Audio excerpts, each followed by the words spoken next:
Paborito mo rin ba ang bibingka? Nako, kahit araw-araw nga ay pwede ka nang makakain ng bibingka. So ngayong araw nga ay tuturuan kita kung paano ba gumawa ng mas madali at mas mabilis na bibingka. Bali ngayong araw nga po ay magluluto tayo ng bibingka sa air fryer. Nakitang-kita nyo naman na sobrang perpekto. So tara, samahan mo na ako magluto.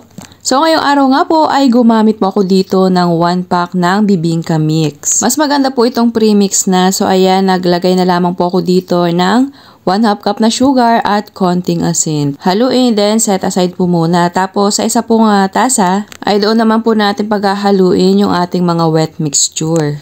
Bali, naglagay po ako dito ng 2 medium eggs. Tapos, nagtunaw na nga rin po ako dito ng butter. At naglagay po ako dito ng tubig. Bali, ito po ay hahaluin na lamang po nating mabuti. Then, ihahalo na po natin dito nga po sa ating pinakang dry ingredients. Ang kagandahan po dito sa bibingka natin ngayong araw ay hindi ganoon kahirap lutuin. Kasi nga po, lulutuin po natin ito sa air fryer na talaga namang mas mapapabilis at mas mapapadali kayo. So, kailangan lamang po natin itong haluing mabuti hanggang sa maging ganito na po kapino yung ating mixture. Tapos dito nga po sa aking bilog na llanera ay nilagyan ko po siya ng dahon ng saging. Kung wala naman pong available na dahon ng saging, pwede pong parchment paper ang inyong gamitin or pwede rin naman na pahidan nyo na lang po ng mantika yung inyong paglulutuan para hindi naman po maging madikit yung inyo pong bibingka. So ayan, inilagay ko na nga po dito yung ating bibingka mixture. Bale, yung ganun po kadami ay hinati ko po sa 2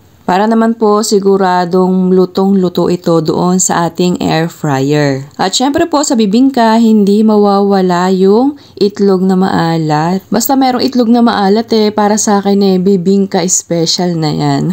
So ayan, natin na yung isasalang dito sa atin nga pong air fryer. At atin po itong lulutuin sa loob ng 20 minutes sa 200 degrees Celsius. Napakabilis lamang po nito at talaga namang walang kahirap-hirap. So ayan, after 20 minutes meron ka ng perpektong bibingka. Diba, kitang-kita nyo naman kung gaano kaganda yung pagkakaluto nitong ating bibingka sa air fryer. Hindi na natin kailangan magpatong pa nung pinakang sapin na may baga. Diba ganun yung nakasanayang pagluluto ng bibingka. Basta may air fryer ka nga, pwedeng-pwede ka na magluto nito araw-araw.